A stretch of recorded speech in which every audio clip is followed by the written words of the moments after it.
namanya siapa? Terima kasih atas Randi. kesempatan yang telah diberikan Randi kepada tim kami untuk mempresentasikan karya tulis kami. Apa? Kami Florigina. dari Florigina. Universitas Negeri Makassar. 5.000 ya. Saya sendiri Puri Agustini, rekan samping kiri saya Rahmayani, dan sebelah kanan saya Nuri Yaumi.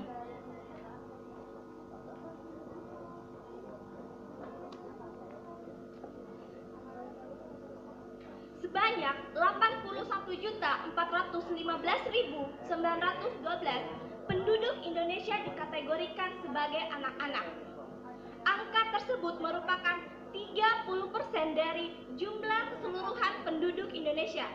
Sehingga status gizi di Indonesia, khususnya anak-anak, sangat perlu diperhatikan.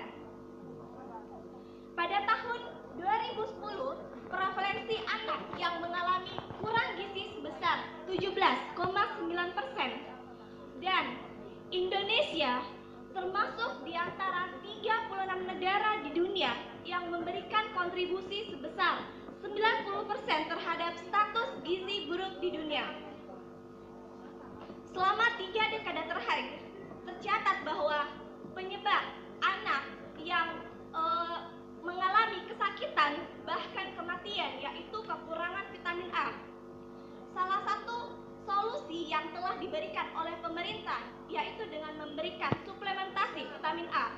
Namun, pada kenyataannya hal tersebut tidaklah efektif sebab dosis terhadap suplementasi vitamin A tidaklah sesuai terhadap umur anak-anak. Sebenarnya hal tersebut dapat diatasi dengan mengonsumsi bahan makanan yang mengandung vitamin A dan sesuai dosis. Kita mengingat bahwa tanaman wortel merupakan tanaman yang memiliki banyak kandungan vitamin A.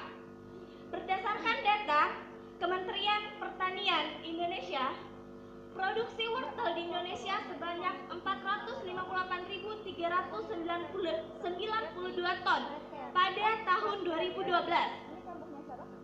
Dan produksi wortel di Indonesia pada periode 2012 cukup fluktuatif dengan rata-rata pertumbuhan sebesar 3,83% per tahun. Berikut komposisi kandungan gizi wortel per 100 gram.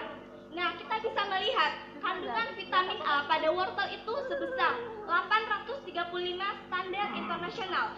Jika dikonversi dalam bentuk mikrogram itu sebesar 250,5 mikrogram. Penjelasan selanjutnya saya serahkan kepada rekan saya.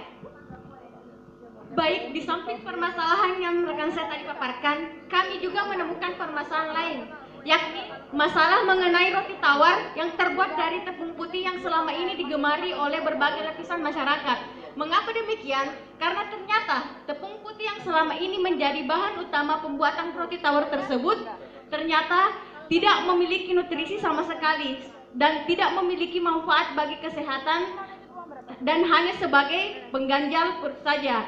Nah, berangkat dari permasalahan yang saya dan rekan saya paparkan, maka kami memberikan suatu gagasan yang berjudul Carrot Bread sebagai solusi instan untuk anak kekurangan vitamin A. Baik, di sini gagasan kami itu berupa pembuatan roti wortel di mana jenis rotinya yaitu roti tawar.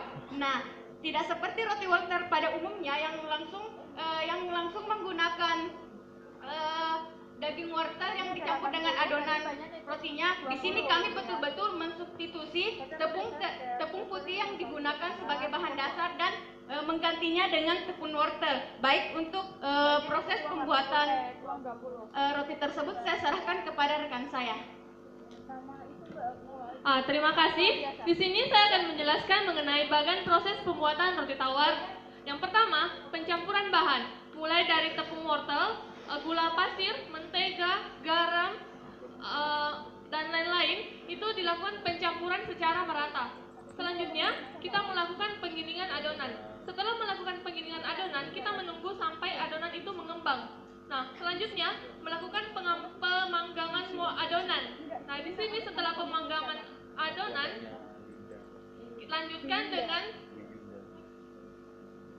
Karantina produk. Di sini, di karantina produk kita melakukan analisis kadar air dan beta karoten. Selanjutnya, setelah itu kita melakukan pengemasan. Nah, ini merupakan standar pabrik. Adapun yang kami buat itu, kami menggunakan standar manual. Selanjutnya, di sini ada keunggulan yang kami miliki dengan pembuatan roti tawar yang berasal dari tepung wortel. Nah, sebagaimana kita lihat bahwa roti tawar ini dibuat menggunakan tepung wortel yang mengandung vitamin A dan berbagai sumber gizi lainnya, di mana vitamin A merupakan senyawa organik yang terbentuk dari beta karoten. Beta karoten sendiri sangat banyak manfaatnya, terutama pertama pada anak-anak itu sendiri, mampu memberikan pertumbuhan gizi yang baik, kemudian memberikan pertumbuhan dan pengembangan otak yang baik. Apabila ini vitamin A kurang, maka akan mengalami defisit kekurangan vitamin A. Selanjutnya, roti tawar ini dapat dikombinasikan dengan berbagai bahan makanan yang sehat dan digemari anak-anak. Maksudnya, kita dapat menambahkan berupa madu, coklat, keju, dan lain-lain sehingga anak-anak dapat tertarik dengan roti tawar ini. Next. Roti tawar ini dapat disajikan ke dalam berbagai bentuk juga digemari oleh anak-anak. Sebagaimana produk kami itu berupa roti tawar yang telah dibakar atau sandwich. Adapun saran yang kami paparkan, yang pertama, bagi masyarakat diharapkan mampu menggunakan referensi ini dalam pengaplikasian pembuatan dan penggunaan tepung wortel sebagai bahan utama pembuatan roti tawar. Selanjutnya, bagi peneliti selanjutnya, diharapkan karya tulis ini dapat menjadi sumber referensi untuk mengembangkan penelitian lanjut terkait potensi tanaman wortel dilihat berdasarkan kandungan yang terkandung di dalamnya. Ini dari presentasi kami. Sekian